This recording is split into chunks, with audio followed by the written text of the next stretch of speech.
सबको जय मसीह की।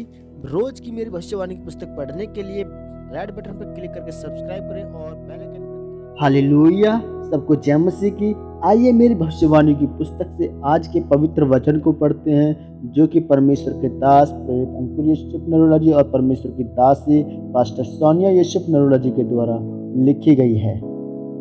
आज का पवित्र वचन शांत और चुपचाप। जैसे कि भजन संहिता की पुस्तक अध्याय 131 के दूसरे वचन में लिखा है, निश्चय मैंने अपने मन को शांत और चुप कर दिया है।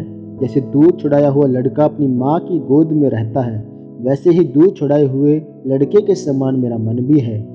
मेरे प्रियो, दाऊद कहता है कि जिस तरह दूध छुड़ाया हुआ बच्चा चुपचाप अपनी माँ की गोद में बैठा रहता है, उसी तरह मैं भी परमेश्वर के हाथों में चुपचाप और शांत बैठा रहता हूँ।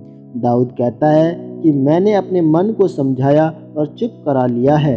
आपकी मसीही जिंदगी तब शुरू होती है जब अगर परमेश्वर आपकी किसी आशीष को रोक दे या फिर परमेश्वर कोई जवाब ना दे और आप फिर भी शांत और चुपचाप परमेश्वर की गोद में बैठे रहें। हमने बाइबल में दाऊद की आशीषें और उसकी सामर्थ्य तो बहुत देखी है, लेकिन उसका कारण यही था कि वह परमेश्वर की गोद में शांत और चुपचाप था।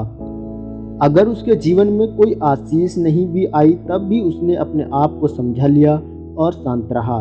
दाऊद का 16-17 साल की उम्र में इजराइल का राजा होने के लिए मसह किया गया था, और जिस देश का दाऊद ने राजा बनना था, उसी देश का राजा दाऊद को मारने के लिए उसके पीछे पड़ा था। लेकिन फिर भी दाऊद साउल को मार के इजराइल का राजा नहीं बना, क्योंकि दाऊद ने अपने मन को शांत करके रखा था और अपना सब कुछ परमेश्वर पर समर्पित करके परमेश्वर की गोद में बैठा हुआ था।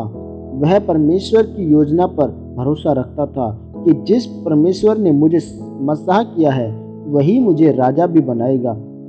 मेरे प्रियो, चुपचाप और शांत होकर परमेश्वर की गोदी में बैठने का मतलब है कि अगर 10 साल तक भी परमेश्वर प्रार्थना का जवाब ना दे, तब भी परमेश्वर का धन्यवाद करना और सिर्फ उसी की योजनाओं पर भरोसा रखना। अगर आप बड़ा और आशीषित जीवन जीना चाहते हैं, तो आपके जीवन में परीक्षाएं जरूर आएंगी।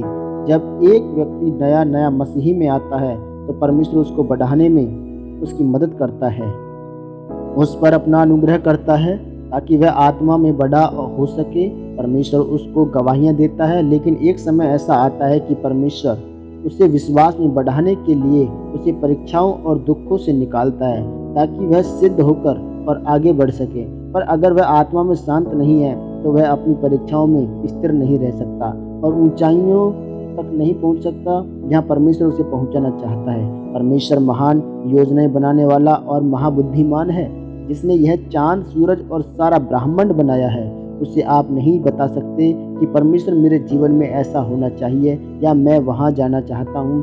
आपकी योजना और परमेश्वर की योजना में जमीन और आसमान का फर्क है। अगर आप विश्वास से कुछ करें और शांत होकर अपना सारा कुछ परमेश्वर पर छोड़ दें, तो जो कुछ भी आप करेंगे परमेश्वर उसे सफल करेगा। बाइबल बताती है कि दाऊद के बड़े भाई परमेश्वर की योजना को समझ नहीं पाए। कोई पाप में चला गया, कोई व्यभिचार में गिर गया, पर उन्हें वह योजना तब समझ में आई जब उसका मसा होना था।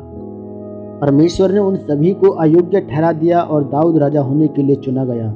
दाऊद के चुने जाने का कारण यही था कि वह अपने आप को शांत रखकर दूध छुड़ाए हुए बच्चे की तरह परमेश्वर की गोद में बैठा रहता था। मेरे प्रियो, अगर आप परमेश्वर पर समर्पित नहीं हो रहेंगे, तो फिर आप परमेश्वर की योजना को कभी भी अपने जीवन में पूरी नहीं कर सकते। इसलिए हमेशा परमेश्वर की योजनाओं पर विश्वास रखें और दूध छुड़ाए हुए बच्चे की तरह परमेश्वर की गोद में बैठे रहें, ताकि परमेश्वर अपनी योजना को आपकी ज़िंदगी में पूरी कर सकें और आपको आशीषित कर सकें। आमीन। यह अंगीकार आपके द्वारा किया जाए।